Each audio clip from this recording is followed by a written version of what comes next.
Coming up next on The Voice of Alabama Politics, our special guest is Katie Boyd Britt, President and CEO of BCA. And APR's Chip Brownlee breaks down COVID-19 by the numbers. And Governor Kay Ivey has gone into battle to secure the CARES Act funds. Cry havoc, and let's slip the dogs of war. She's serious, people. She's protecting the state's money. All this and much, much more coming up next on The V.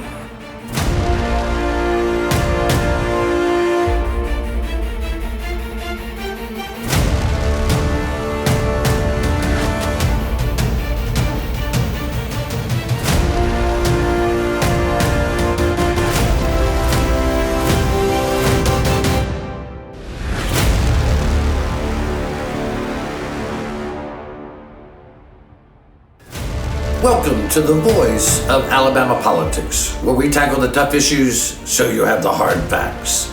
I'm your host, Bill Britt, and today I'm joined by Josh Moon, investigative reporter at APR and columnist, and Susan Britt, my life partner and constant companion. Josh, how you doing? I'm all right, guys. How about y'all? Doing good. Doing good. Doing great. Yeah, locked down. Everybody's still locked down, huh? Yeah, pretty much locked down, but not locked up. That's right. You're a step up on a lot of people. Yeah, that's right. Well, this week, what has been a public battle between the governor and the Senate, especially in the legislature, has gotten a lot more interesting. I mean, the fight was over the $1.8 billion in CARES Act spending. I mean, the legislature was totally embarrassed when she revealed that not only they wanted to use $200 million to build a new state house, but this was nothing more, Josh, than a pork barrel wish list that left the CARES money in the hands of a few leadership in the Senate and House, and really cut the governor out completely, which is not what was ever intended by the CARES Act. Yeah, it's I think everybody kind of saw through immediately when there was a big fight over this. That whenever there's a fight like this, I think most people understand now that somebody wants to do something untoward with the money, because otherwise you would get together and you would say, hey, here are these legitimate expenses that we think we all need to pay for here. The hospitals, the nursing homes, the small businesses, maybe kick a little back to the people of Alabama who put the money in the first place. Crazy, I know. But that's what would happen ordinarily. And so when you have a fight like this, you can pretty well bet that one side or the other is looking to spend the money on some crap they shouldn't be spending it on. And Susan, the one thing that they did is they tried to negotiate, the governor tried to negotiate with President Pro Tem of the Senate, Dale Marsh, and a couple other folks. They were supposed to negotiate in good faith. And they just basically went in and said, look, it's our way or the highway. And Ivey said, look, I don't want to control the money, but suggested a 6-panel a group that included the minority leaders and the 4 budget chairs to determine how the money would be spent. Wait a minute. Black people? They wanted black people to help spend the money? No way. Well, of course not. Well, that's exactly what they said. They said absolutely not. Yeah. What they wanted to do was come up with, a committee that was like the 2 budget chairs and the governor, which is illegal. You can't cross the legislative and executive branch. Right. Then they came back with something like the speaker and the pro tem. Yeah. And it's like, guys, come on. Read your constitutions first. And then she said, why don't we do it this way? Right. Nonpartisan way, which is very much her style. And they went, oh, not having that. No, but the whole thing just went downhill from there. The Senate, many of the senators have gone on radio, they've gone on television, they've gone on blogs, and just bashed the governor like a rented mule, Josh. I don't think it's worked. No, it hadn't. And I think a lot of it has been the fact that, it is a woman, standing up to him here. I think that takes it takes a lot of them by surprise for that to be the case, and I think they are extra offended by that fact. Ivey should be making them sandwiches, not spending the money. You know, it's a. But just I think that plays a little bit of a role here. Is that because. And I say that because the hostility has been so great on this, okay? Right. I mean, it hadn't just been a simple disagreement with people. They have really been angry at her because she wanted to dictate some of the way this money was being spent, and she wanted to prevent them from spending it on some pet projects. Yeah. Well, Richard Shelby, I mean, we made national news, and we made it into the Senate discussions because they pointed to Alabama legislature and said, this is exactly how we didn't want this money spent. And Senator Shelby, who's one of the smartest guys around, said it was stupid. And it was. It was stupid. It was. So it was everything they had on the only thing they had on that wish list that had anything to do with COVID was some pittance for PPEs. Yeah, I mean, it was $25 million for some protection and stuff like that. Rest of it, pork barrel.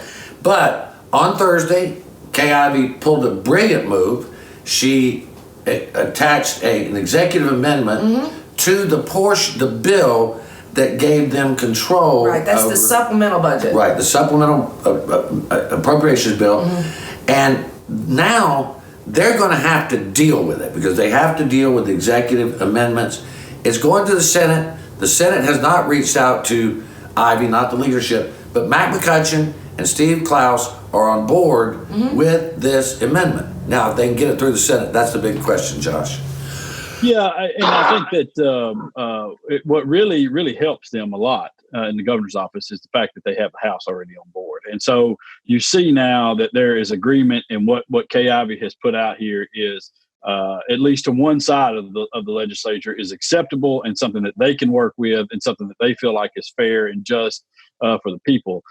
So when you have that, I think it's really becomes difficult now for the Senate to make any sort of claim that this is inappropriate or that there should be some different ways that this thing is spent. So it really kind of puts some pressure on Del Marsh and those guys. Well, the thing is Bill Marsh and them could reject that part of the amendment and still pass that supplemental budget, but then it may not go through the House. But the only thing that this amendment says is that it should be spent the way Trump and Congress intended it to be spent. She doesn't have a wish list in that. She just wants them to adhere to what was coming down from Right. I mean, Washington. it's city, it's counties, it's the state, nursing homes, hospitals, schools, colleges, protection for third or second or third wave. I mean, these are what it was meant to be spent for, not a technology park to teach robotics. I mean, good God. I know it's if you look at the guidelines she laid out, I don't think anybody would look at those things and say, well, that's unfair. Those are things that shouldn't be in this budget. I think all of it was focused on things that have come up in the last few months because of this crisis that we're under. And I believe it is things that we can legitimately spend the money on prior to December, which is another big point of this. You don't have to just appropriate the money in the next few months. You got to spend it in the next few months. That's right. I mean, and look, while I could make a big run at spending $1.8 billion, it's hard to do. Yeah, it is. But we got to do it, and we got to do it right, and that's what the governor's fighting for. Glad that McCutcheon and Budget Chair Klaus are on board and the House is there. Josh, thanks for joining us today. Yes, sir. Thank y'all. All right. You're watching the voice of Alabama politics. When we come back, BCA President and CEO, Katie Boyd Britt.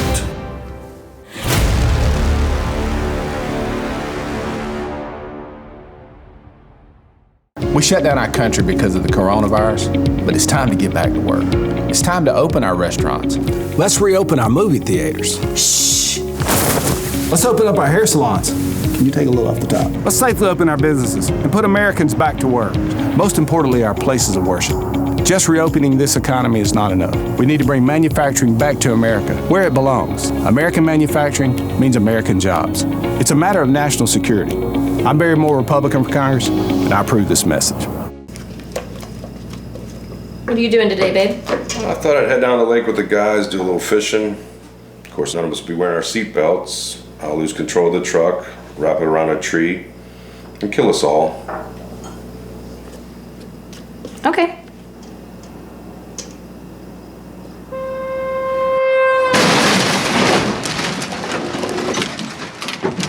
Drive safe, Alabama. A message from your Alabama Department of Transportation.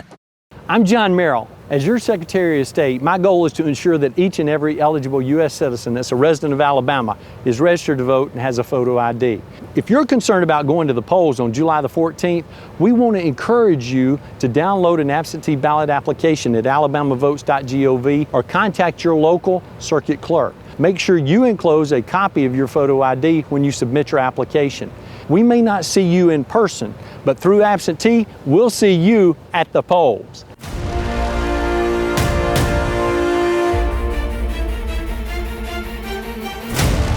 Welcome back to the voice of Alabama politics. Our special guest today is BCA President and CEO, Katie Boyd Britt. Welcome, Katie.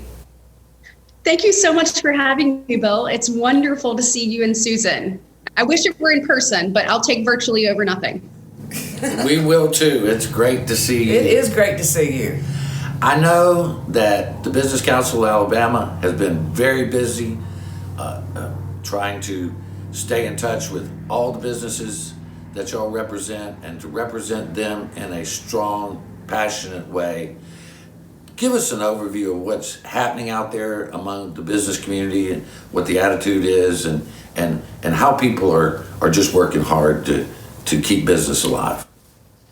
Well, Bill, I appreciate you asking that. I will tell you, we have seen resiliency from our businesses from the top to the bottom of the state. We've seen people being innovative in their approach and how they get their product to their customer. I do want to make sure everybody knows, it has been a real challenge, obviously, over the last 2 months. Some businesses, partially shuttering and some having to shutter completely. The setbacks that has caused on those people's bottom lines and ability to make good on loans they may have and employees and all kinds of things has been really significant. But I am proud of Alabamians. I'm proud of us coming together. Seeing local chambers and communities support local has been a really encouraging thing to do. And then importantly, for people putting safety first. Making sure the safety of their employees and their customers and the community at large comes first has been really encouraging. I'm sure you'll have gone into several small businesses and businesses across the state and see the measures that they're taking, and right. It's incredible. And I am proud. We have a partnership with CCAA, which is the local chambers across the state. Some of them have been working independently. Some have been working in concert with the lieutenant governor and his efforts to bring PPP to the businesses that need it. PPE to the businesses that need it, making sure that people have access to, where can you buy that hand sanitizer? Where can you get those masks? And so we certainly appreciate his efforts and the efforts of the chambers across the state and helping our small businesses and businesses really be prepared to reopen. That's great. Katie, the BCA has set up a small business exchange. Can you explain a little bit about that to us? Yes, absolutely. So it became very apparent, obviously, and I know that the words uncertain and challenging have almost been overused, but they're so accurate in describing exactly what we're dealing with. And I will tell you, when the CARES Act, was signed into law, there were so many questions, and we found that some of our entities that, maybe had resources, whether an accountant or in-house attorney or something of that nature, could very quickly navigate what they needed to do to get those funds in their hands. And it were the very people that needed it, the small businesses, that had the questions and that needed the resources to be able to answer those things and to get that money to keep that small business alive. So we felt it very important to get those answers for them. And I was proud to see from all across the state, some of the very best attorneys, some of the very best accountants and bankers volunteered their time. So we did a special on Alabama Public Television and really appreciate their partnership in that, and kind of talked about everything. We had the governor, the lieutenant governor, we had Secretary Washington, kind of in all sorts. We had Rosemary Elabash from NFIB and Jason Isbell from the Banking Association and Carl Jameson from Jameson Money, a farmer accountant, to talk small business through the issues they were facing. And the neat thing was we had almost 50 volunteers from these incredible law firms and bankers across the state to answer questions for small business. And Susan, we had hundreds of calls, and it was really neat because, as we know, that money is first come, first served. And we wanted to make sure that Alabama was prepared and ready and in line to receive it. I know personally where your staff reached out to a small business just to help them, guide them through the process of getting the payroll protection plan in place. I'm sure you and Susan heard the same thing, but we were getting calls consistently. People just terrified. What do we do? And what comes next? And how do I do this? So we wanted to be a resource, and we wanted to step up to the plate in that way. Well, there have been some new guidelines on the payroll protection program. Can you give us a little highlight of what's changed and what's going on right now? Absolutely. Well, I will tell you, it seems to be an ever-moving target. So we need to keep paying attention to it. But obviously, I think the original intent was, how do we get this money in the hands of people who need it as fast as possible?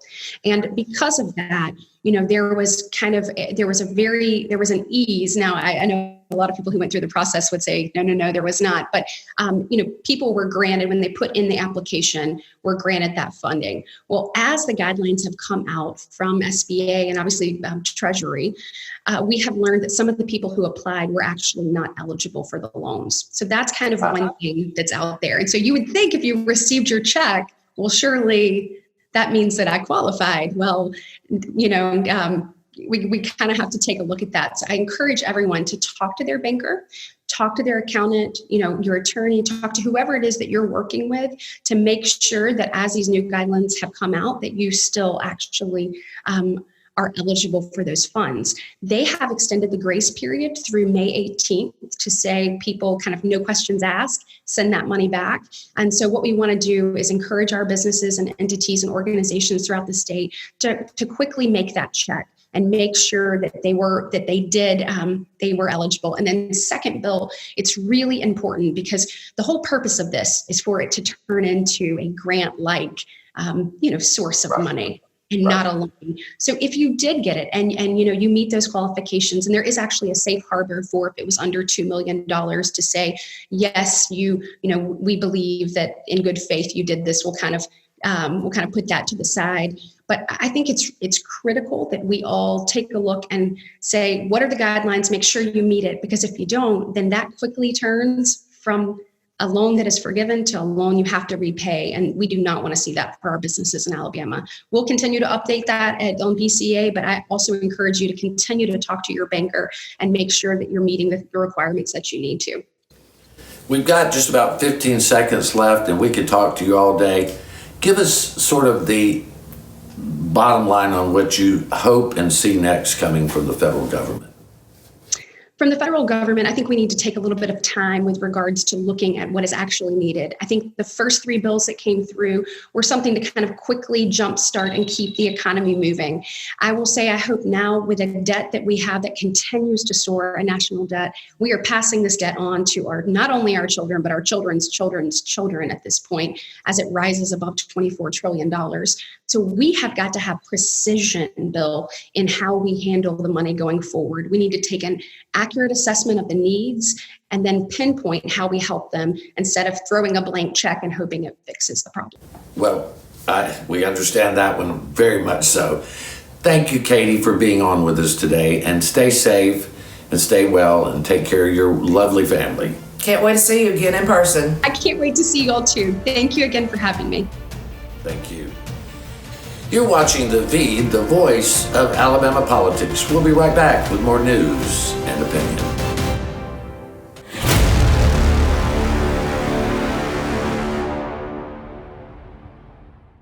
I'm John Merrill. As your Secretary of State, my goal is to ensure that each and every eligible U.S. citizen that's a resident of Alabama is registered to vote and has a photo ID.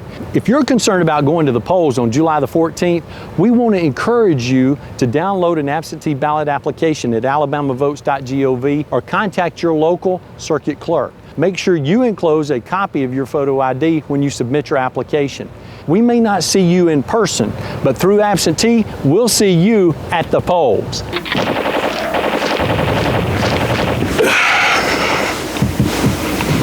Hey man, what are you doing today? Playing the game. Thought I'd go out for a drive later maybe. Text some friends while I'm doing it. Scroll through social media. kill a family of 4 in a head-on collision. Cool, man. Drive safe, Alabama. A message from your Alabama Department of Transportation.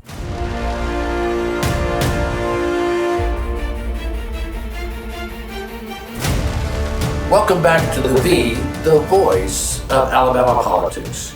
We're joined today by Chip Brownlee, who does so many things at APR we can't even begin to mention them. Wonder Boy. Yeah, welcome back, Chip. Thank you for having me. I'm always glad to talk with you. And it's always good to see you on video. Absolutely. Miss you so much. Absolutely. Well, you know, you've done an exceptional job of compiling the data that comes out of the public health office and displaying it in a way that people can digest what's actually going on. I mean, this last week we compiled over 11,000 cases of people infected, nearly 500 dead, and on Thursday, the Alabama Department of Public Health reported 401 new cases and 21 new deaths. I mean, is that not a record since we started tracking these? It is a single day record. It was the most new cases that we've seen on a single day. And I think it's important to not just look at one day. We need to look at 7-day averages and 14-day averages. And if you look at those numbers, those have also spiked and are staying, you know, they're still rising. So the numbers are not, based on case numbers and deaths, are not getting any better. I know we didn't run a piece that we would normally run from this individual, but they made the they made the statement that the cases in Alabama had plateaued. That's not true, is it? No, it's not true. I mean, if you look at the data, you can tell a lot of different stories. One is that the cases are still going up. I mean, it is not plateaued. It's not flat. We're still increasing the number of cases, and the deaths are still increasing. And it's important to not just look at the flat case count or the flat death rate. It's also important to look at how many people you have in the hospital. And earlier this week on Tuesday was the highest number, or Wednesday was the highest number of hospitalizations on a single day that hospitals have reported since the outbreak began. So it's not just that cases and deaths are going up. The hospitalization numbers are not getting any better either. And it's important to look at all these metrics and not just a case count. So that's important. Well, I mean, we were told by the government that we shouldn't reopen, we shouldn't do certain things until we saw a 14-day decrease and until we saw the numbers going down, steadily going down. Alabama opened up last Friday, I guess it was. A lot of the beaches and the restaurants, and there's no longer the crowd size control. Mm-hmm. And therefore, we've done this, and yet our cases are rising. I mean, and I don't see any alarm among our public officials. Are you seeing alarm from the doctors and the professionals that you're talking to? Yes, I mean, the other thing to point out is that we lifted restrictions the first time on April 30th. That's when we lifted the stay-at-home order. Less than 2 weeks later, we lifted the restrictions again. And I think we did that before knowing what the effect of the initial loosening of restrictions was. So that's what I've been hearing from public health experts, is they're saying, look, we didn't give it enough time to see what was going to happen. We had not reached a peak yet. And we didn't wait to see what the effect of slowly loosening restrictions was going to be before we basically fully reopened with some social distancing restrictions. And you are hearing from public health experts and doctors who are really concerned that now that we've lifted restrictions, the amount of cases are going to go up. We'll have to wait to see exactly what happens. We're still not to a point where we can really tell what the effect of loosening restrictions is going to be. It'll still take another week or so. And you hear from public health officials with the state that they also don't think that we've had 14 days of a downward trend. And I think getting into why we lifted the stay-at-home order, you have to look at not just public health reasons. There are also economic reasons why the governor decided to lift the order. And then there are political reasons as well. I mean, she was getting a whole lot of criticism from people, Republicans on the right, who wanted to lift restrictions immediately. And I think she was trying to balance those competing claims. Right, and that's what it's come down to. I mean, it's come down to the fact that we're no longer saying we're going to defeat this disease. We're saying that we're going to learn to live with it and do the best we can at staying safe. Now, I'm not sure that's the best decision, but in light of the economic crisis, the folks that are been put out of work, the businesses have been destroyed, the lives that have been turned upside down, it's probably the only choice that could be made, given the way our society works. However, it is a political decision, and that's what we have to understand. That, and sometimes politics and science has to meet in the middle or somewhere to make a difference. But one of the things, Chip, and I know you and I have talked about this, is people doubt some of the science because it changes, but they just don't understand how basic science works. I mean, this is something you should have gotten in the 4th grade, right? or somewhere in there. Yeah, I mean, that's the thing, is that science is it's not a thing where you have one answer to a question. Science is a lot of different people arguing and debating different things until we get to something that more approximates the truth. And you can see this play out with all of these studies and reports that are coming out from reputable scientists that disagree with other conclusions that are drawn by other scientists. And that doesn't mean that anybody's wrong. That means we're in the middle of a very fluid situation where new data and new information comes out every day, and we learn a little bit more every day. It's not something where we can get one answer to a question immediately. Right. And Susan, you know this it's like politics, if you watch it, it's messy. It's messy. It changes day to day. I know now we're looking at more teenagers are getting this, more infants are getting this. So, the science is changing, so is the disease. Right. But there's always a political element to all of it, and it's a fine balancing act that Ivey's having to do right now. Right. I don't envy her at all. No, as we've talked about before, there are no good answers. There are only choices, and we make the best choices that we have. Well, I appreciate you coming on with us, Chip. It is always great to have you and always great to see you. Thank you so much for having me. I always enjoy talking with y'all and trying to get this data out there. Well, you're doing a great job, man. Thank you. Well, thank you for watching. Stay safe, be strong, and have hope. You've been watching The V, the voice of Alabama politics. You watch us because we watch them.